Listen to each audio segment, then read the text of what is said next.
All right, everyone. So, Jessica and I just got done reviewing Godzilla Minus One in a epic, Yes.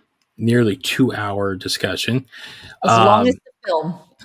yes, ironically, as long as the film. We said, hey, this will be a quick hour review. Oh, no, that never goes that way. Um, but we would be remiss if we also did not talk about the other big news that happened Yes. this weekend. So Godzilla came out on Friday on the 1st, and on the 3rd, a little show down in Sao Paulo, Brazil, of all places, a comic show called CCXP was going on. And Yes. down there, Warner Brothers had a very big screen presence. To be fair, in the last, I would say, like 5 or 6 years, they've had something down there, but this year was like the first time they're like, no, we're showing up in force. We're not just having like, presentations like zoomed in. Like, we are bringing people out. Like, they have the cast of Aquaman and they have the cast of Dune come out. Yes. Yes. They debuted the trailer for Furiosa, which looks freaking awesome. And they debuted a trailer for a tiny little art house film that's coming out in the later next year called Godzilla and Kong: The New Empire. And my goodness, did this divide the internet big time this weekend, because you could not get further from Godzilla Minus One than this trailer. So we're going to discuss this trailer real quick. This is, as I said, this is a little bonus episode.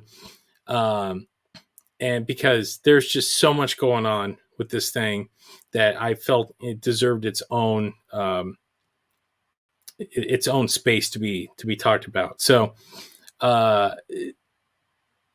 if you walked out of the theater watching Minus One, which was this grand,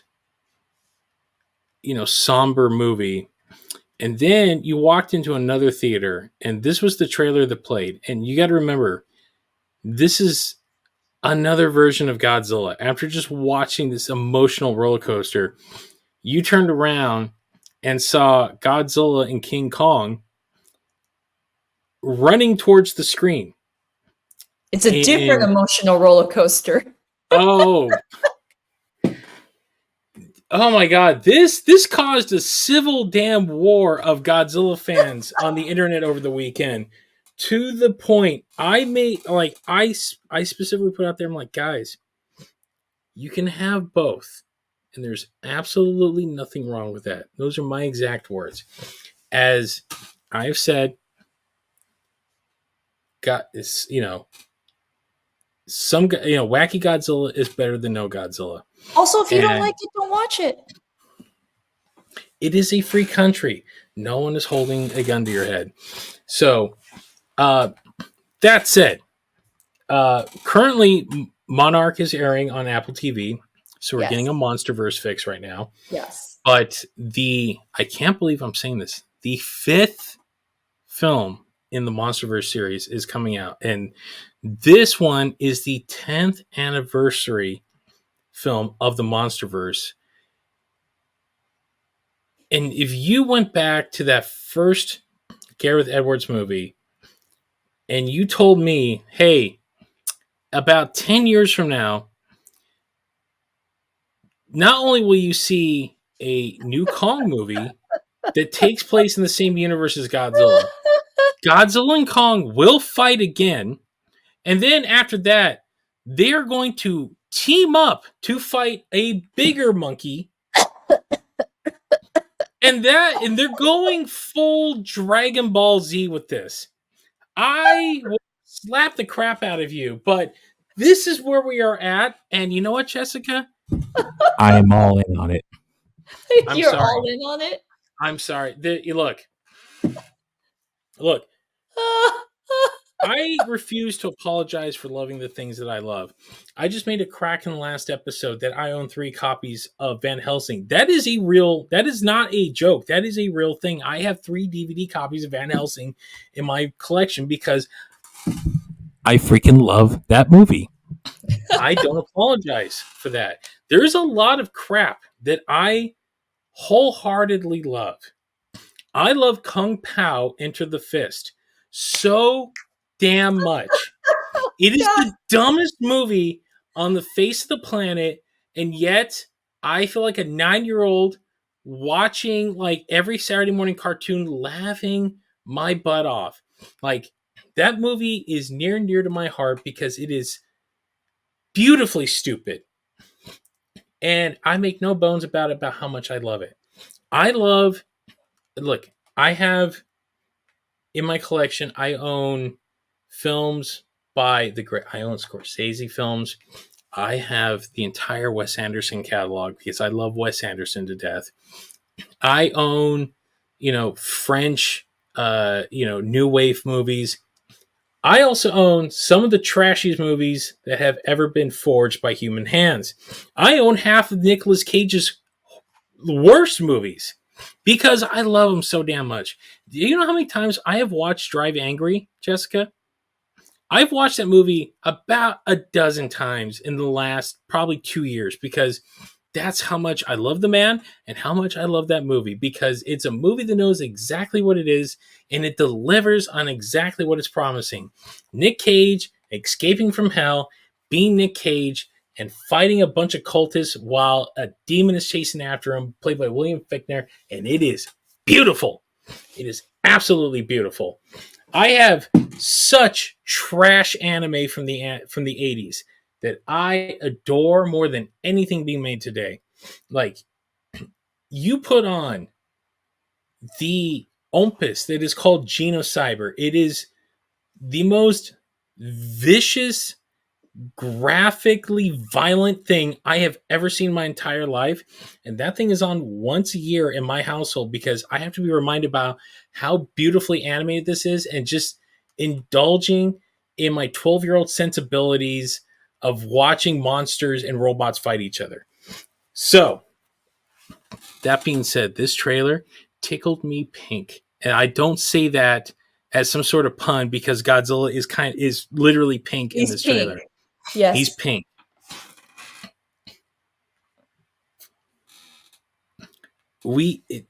This trailer is beautifully cut.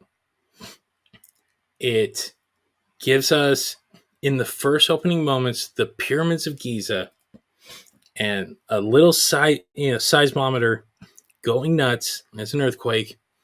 A hole opens under the pyramids, and out comes a hand that looks like Kong's, but he looks like he's wearing the Power Glove, the Nintendo Power Glove.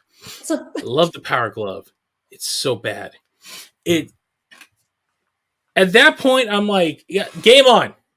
Game on with whatever you're going to throw my way. We see Kong. By the way, they've aged him up. He's got a longer beard. He's a little grayer. Yeah. Full on beard.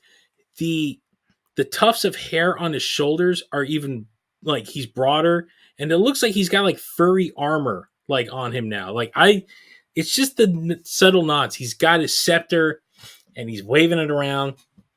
And we're in Hollow Earth. He's being chased by these giant Hollow Earthian, like I don't know, dire wolf looking things.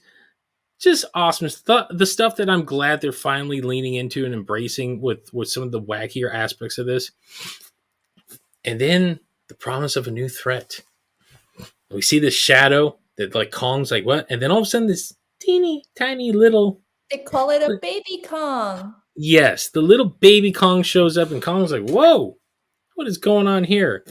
We find out Kong is not alone. Like the idea that like there's more Kongs down there. That's why they get Kong down there. They were not wrong. There are more Kongs down there, and we see a lot more Kongs. But like different. Like if he's an ape, more like chimpanzees type of situation, or like bonobos and orangutans, because baby Kong is orange. and his Yeah, head is different, and his he's not a body gorilla. He's not a gorilla like Kong is. He is more lanky. chimp Yeah. esque, and Yes. we see the leader of this pact that is being affectionately known as Scar King, and I love that he's bald. He looks like a angry, pissed off middle manager of a Ford dealership, like just balding and hates his life. He's angry and red, and he's got this belt over him like Chewbacca. I'm like, oh my god, it's this. Give me all of this. His eyes is blue. There are Mm-hmm. Kong skulls everywhere. Mm-hmm. Did Like what? we're going deeper into the mythos, like, and this trailer is really kind of heavily leaning the idea this might be a Kong heavy film, and you know what? Yeah, yeah, yeah. Like I'm all for it. I've been saying since day one, like if Legendary loses the rights to Godzilla, I will be happy if they just continue making Kong films till the sun dies. And they're doing the thing that I have wanted for ever since I was a little kid. The one thing that has kept King Kong is always going to be more culturally like bigger because he came before Godzilla. He's one of the considered one of the classics of American pop culture. Like that movie is considered like an all-time classic. But the thing that's always kept Kong from reaching the heights of Godzilla, he lacks a rogues gallery, Jessica. He does not have his Joker to his Batman. Now, many have tried, but just fighting random dinosaurs, that's not enough to The really. beautiful blonde woman. That's his kryptonite. Yes, it's always been, yeah. And the problem, my problem with all the Kong iterations outside of the Toho movies And is that tall buildings. they go back to the well of Yeah. that first movie every single time, and that's Yeah. always bugged me. I'm like, I get it. The one in 33, I still hold it's a damn good movie to this day, and the animation for its time holds up. But I get it. There's people that are like, it's so dated. Let's remake it. They've remade it 3 times. And then they made a sequel to that remake, which is beautifully bad. If you ever seen King Kong Lives, I love that movie, but my God, is it not a good movie?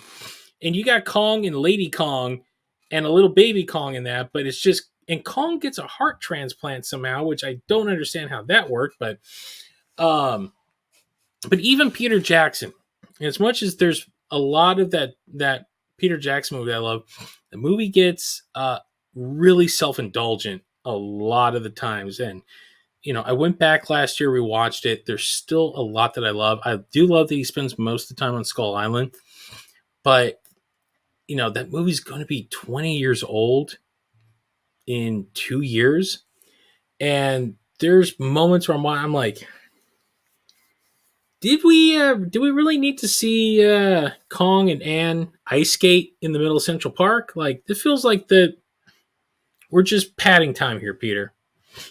Which is why I love Skull Island, because they're like, you know what? Here we all know the mythos. Let's move past all of that. We're not gonna Kong's not coming to New York. We're not doing any of that. He's the king of Skull Island for a reason, and we're just gonna stick it and we're gonna move in our own direction. Much like Toho did, they're like, look, we're not going to do it. We're just making our own version. And this is why I've loved the legendary version of Kong. I loved the character development of him in Godzilla versus Kong. The fact that he is intelligent, like he can, like I know a lot of people thought it was dumb that Gia and Kong can communicate, but I'm like, no, I love that aspect because this is the first time you could truly get a giant monster to connect with people. Like, it does give him a de facto hero stance. Like, Also, Coco the gorilla could. Coco the gorilla exactly knew a lot of like hand gestures and could communicate. Yes. So it's not like out of the realm of possibility. And they went from Skull Island, where he's this angry, pissed off 18-year-old going through puberty, to Godzilla versus Kong, where he's like a dude like in his late 20s now, just like I've mellowed out. I'm still running the show on my island, but you know what? I'm not so mad anymore. Like I'm just kind of I got my friends now. Monarch's here. I got this little girl that I'm best friends with. We have a good time. And then doesn't realize, oh, yeah, my family might have gone to civil war with a bunch of atomic dinosaurs before I was ever born. And thus there's one out there that has it in for me because he got to watch his family get murdered by my great grandparents. And it's part of the reason I love Godzilla vs. Kong so much because the first two legendary movies, it's like the Mutos are Godzilla's, they're the serial killers of Godzilla's like species. So it's like, I got to take you out before you take me out. King Ghidorah, that's his rival. That's his Joker. That's his Lex Luthor to his Superman. So that is a rivalry that they must settle. Godzilla and Kong, they flipped the script. Godzilla turns into a grade A-hole because they take Kong off the island and he goes, oh, it's game on? Yeah, I'm going to go beat the hell out of this monkey because of what his family did to me. This was just knuckle cracking and like, I'm going to make your life a living hell because your people made my life. It's just vindictive Godzilla. And I don't know why I love it so much, but I love a-hole Godzilla. I loved after that fight on the boat when Kong's laying there like struggling to breathe after he was nearly drowned and Godzilla just kind of pops up, gives a little winks like, yeah, that's right. And just kind of smiles and takes off. The vindictiveness of Godzilla when he's just smashing Kong during the honk. That I know people mock it. I love the laugh. I love the giggle. Like when he realizes, like, I am just handing your butt on a silver platter, and I am enjoying every second. These are the little character developments that I love that Legendary has brought. Like he does. He doesn't kill him No. like the first, like King Ghidorah and Mutos. No. He doesn't do it because he is shaming him. He is shaming him big time in front of all the other monsters. And he completely emasculates him until the Mechagodzilla fight when, he's down and out and Kong comes in to save the day. And it's just like, all right, you get this one. But next time, like, it's the old West of like, the lone gunman comes in to, save the sheriff. And he's like, I'm not going to arrest you today because you helped us out, but you come back into my town, I will be forced to arrest you. So we got that going on. And we have now more apes from Hollow Earth coming up. And they're really mean and really angry. And Kong just kind of seems like, I don't know what's going on here. And apparently these apes spell a lot of bad news to the point that like, oh man, Kong's going to have a hard time. No, he's not, because out comes Super Saiyan Godzilla. Busting out of ice. Brand new look, slimmed down, jacked up, good barrel chest. A lot of pink, like Bret the Hitman Hart. A manly man that wears pink. And featuring some new power-ups. He's got a little Godzilla beard. If you like the little shots, like he's got a little beard going on. The spikes are like all over the place, like the Godzilla 2000 spikes. And they're alluding to like they gotta team up because this bigger monkey is a bigger problem that is going to make life hell for both of them if they don't nip it in the butt right now. And this trailer ends with God. Godzilla popping on the ground. They're clearly in Hollow Earth. And the two of them are running towards the screen like Rocky and Apollo Creed on that damn beach as they're training to go fight Clubber Lang. And I am like, you sign me up. And the screen is not taking my money right now because if you showed this, if you went back in time and showed 9-year-old Chris this, he would have slapped the crap out of you for lying to him and getting his hopes up. And then when you show him the actual stuff, he would have then had a stroke. buy what he was seeing because there's no way in hell this is real. Godzilla popped out of that ice like Wolverine every time he claws out to the sky. Yeah, like every shot they ever show him getting out of the adamantium tank, and he's got the claws out, and he's like this. It's always the growl. The absolute ridiculousness that this series has gone down, I embrace wholeheartedly. I know Monarch so far has curtailed that back a bit and gone back towards the 2014 film. It's like, look, we got to keep it grounded somehow. But this movie's like, no. We're throwing all that out the window, and we are embracing the absurdity in this. Like I've been saying, like the thing I love about the Monsterverse is that they have been borrowing heavily from Edgar Rice Burroughs. They have borrowed heavily from the Pellucidar Saga, the Hollow Earth, the world where the Mahars live, and there's dinosaurs and all these other strange animals. And I am so happy that they are just going all in on it now. Like there's such a rich vat of ideas that could be mined out of that you could probably keep these movies going for another 40 years.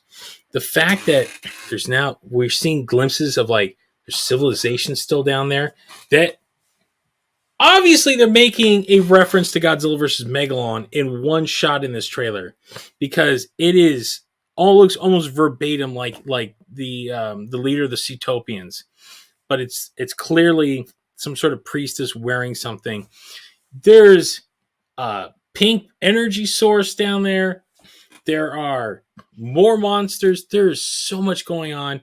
And now we have Godzilla and Kong running towards the screen like a pair of 80s action stars. Like they are on the set of Miami Vice, and I am here for it all. The ending shot of them was like the end of the 1966 Batman series, when Batman and Robin are running towards you and you're like, da-na-na, and it makes it. And then they're like, same next week, same bat time, same bat channel or something. Channel. I actually watched the trailer sitting on my bed, kind of. And the part where Godzilla like pops out of the ice, I like leaned forward. I actually got up and leaned forward. Mm-hmm. And then when it showed him running somehow with arms of a human person, like he had biceps, Godzilla had actual, but he looks like he does CrossFit, and then runs like a humanoid. I went, what is going on? What am I looking at right now? And I remember, because I went immediately to your Facebook and I wrote, what did I just watch? In more colorful language, but not too colorful in case children are listening. And you wrote back, art.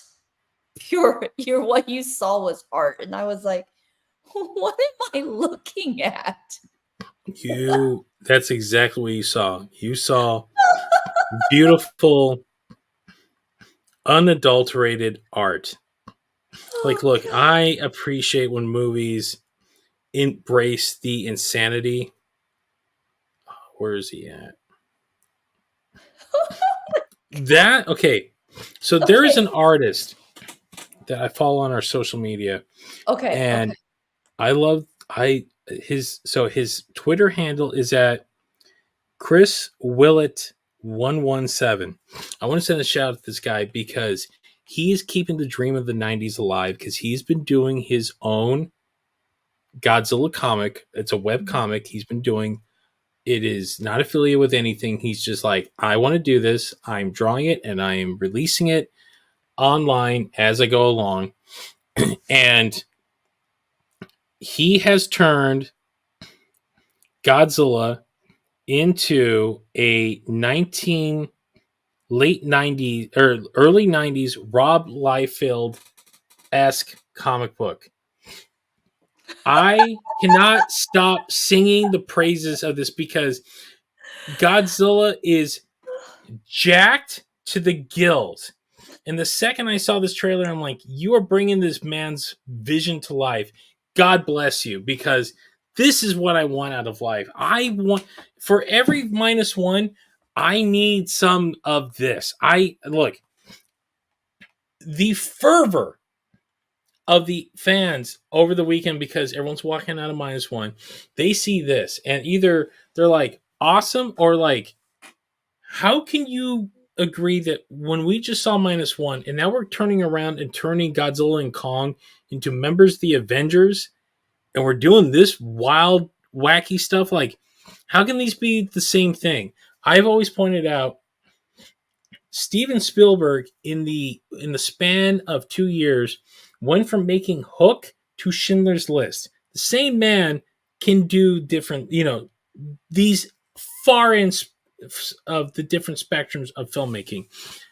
Godzilla is versatile that you can do a minus one and then turn around and have him and Kong with a cyber arm running in an underground cavern with giant crystals, clearly getting ready to go double team and pull a demolition on this giant balding monkey, this balding chimp.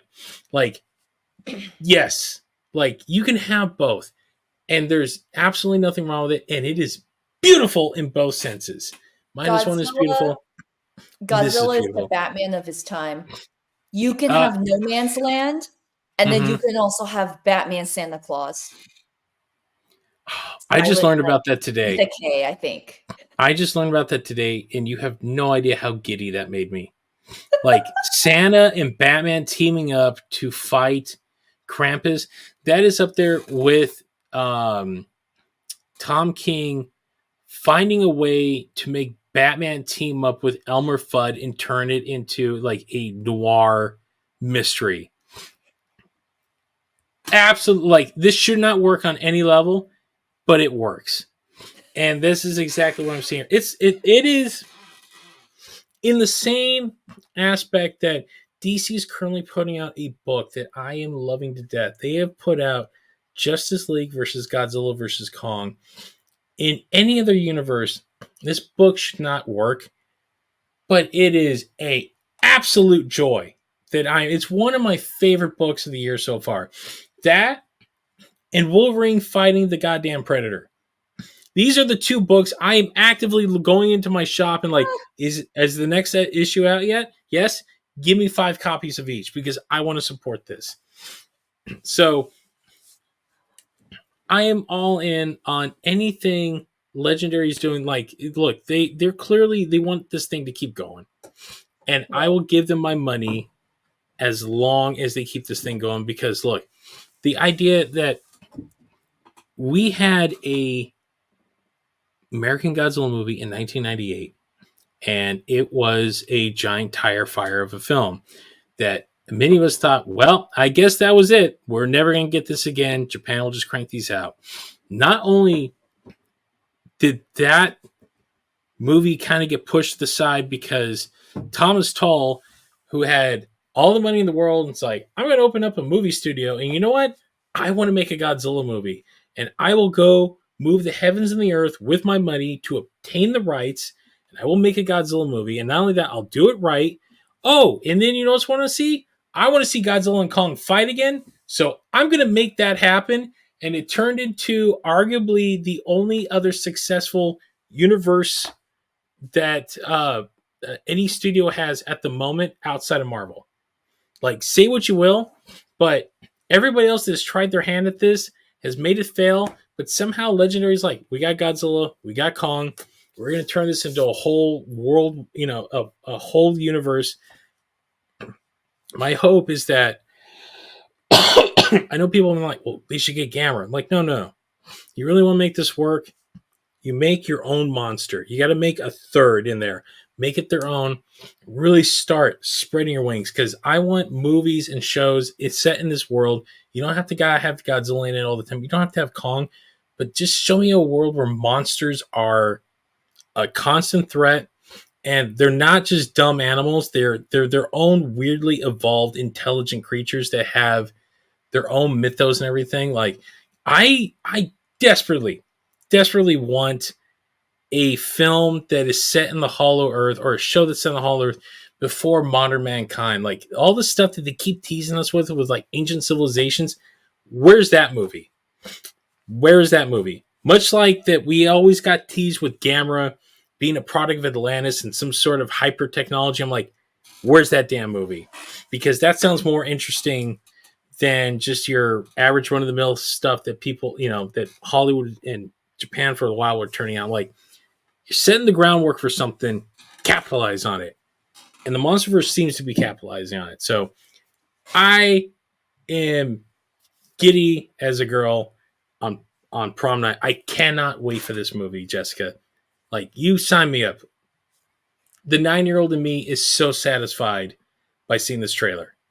After walking out of arguably one of the best Japanese Godzilla movies at all. Our cup doth overflow. I've been saying it for months now.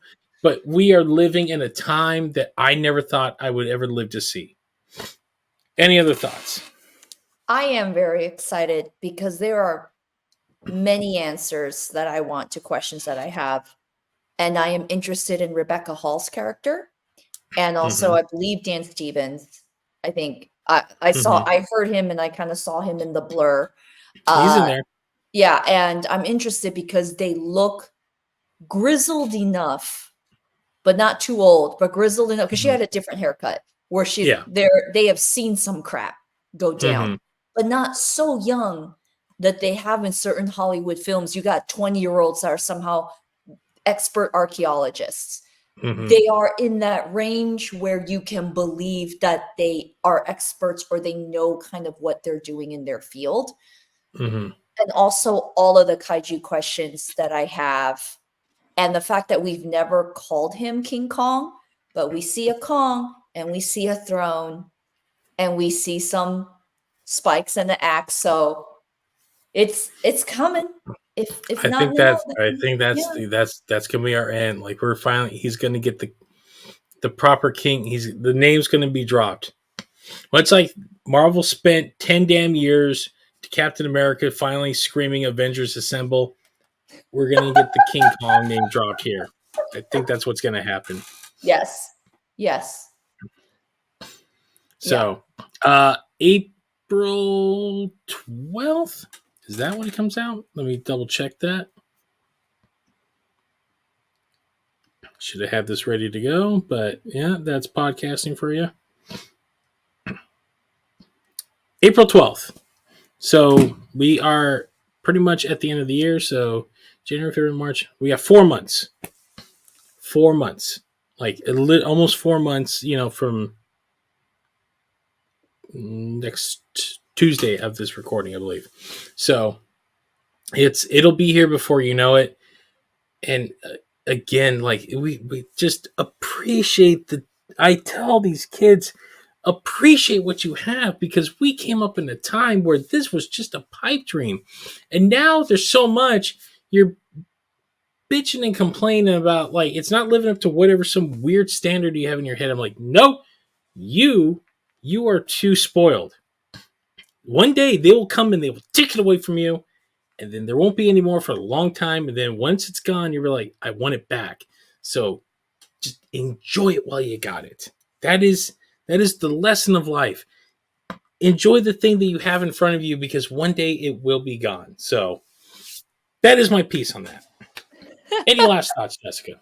That also is the same sentiment I go for people that are older and prefer classic things. Anybody who also, like you said, you don't like it, don't watch it. Also, you can't judge a movie off of a trailer, because if they can change Sonic's teeth and most of his body, they can change. You don't know. You can't judge a thing until you see the whole thing. This is true. So I am excited for it. I know it's sometime in April. Now we know the date. And I will definitely be watching it in theaters. I will be very much leaning forward in my seat. Yes. By the way, side note, did you watch Chippendale's Rescue Rangers? Yes, I did. Was it the one with Andy Samberg? Yes. Yes, I did. Because you brought up Sonic with the bad teeth. And that's the first thing that went to my mind. It was him and Tigra from the really crappy... When they're in the Avengers cartoon. You have no idea. I adore that movie so much. That movie was really cute. Yeah, I like that movie a lot. Beautiful. Peter, you got old. Yeah, kid, death's coming for us all. Like I've been just that quote goes in my head all the time. It's just because Will Arnett just delivers it with just such a like just dickish tone. He's just like, yeah, what are you gonna do? Like, such a good movie. God, that's one that I would have gladly paid to see in theaters. So, all right. Well, that is the trailer breakdown for Godzilla and Kong. I know it's people say Godzilla. It's Godzilla and Kong, the New Empire. The 5th entry in the Monsterverse. Again, I can't believe I'm saying those words. So, I mean, when we started the show, there was not even a single Monsterverse movie. We were going off the like, oh, hey, there's a Pacific Rim. And then we could talk about old Godzilla stuff. We did not realize the tsunami of giant monster stuff that was coming our way. But we got the legendary films to thank for that. You know what? I tell this to people. Without those legendary movies, you do not get Minus One. There's no way in hell, if that movie didn't take off, Toho would not have the confidence to be like, okay, we're going to go back to making Godzilla movies again. And we got Shin and we got Minus One because of the success of these legendary movies. So be thankful. If you don't want to watch it, you don't have to watch it. But you know what? You're going to watch it anyway. So who are you kidding? So, all right, that's going to wrap it up for this bonus episode. As always, you can find us on Facebook, Instagram, Twitter, at the Kaiju Kingdom, or at the Kaiju Kingdom Podcast, on our YouTube. If you haven't subscribed now, please subscribe, or don't. I'm not your parent. I can't tell you what to do. So, on that note, that will do it for this bonus edition of the Kaiju Kingdom Podcast. For myself and Jessica. Thanks for watching, guys. Thanks for listening. See you next time.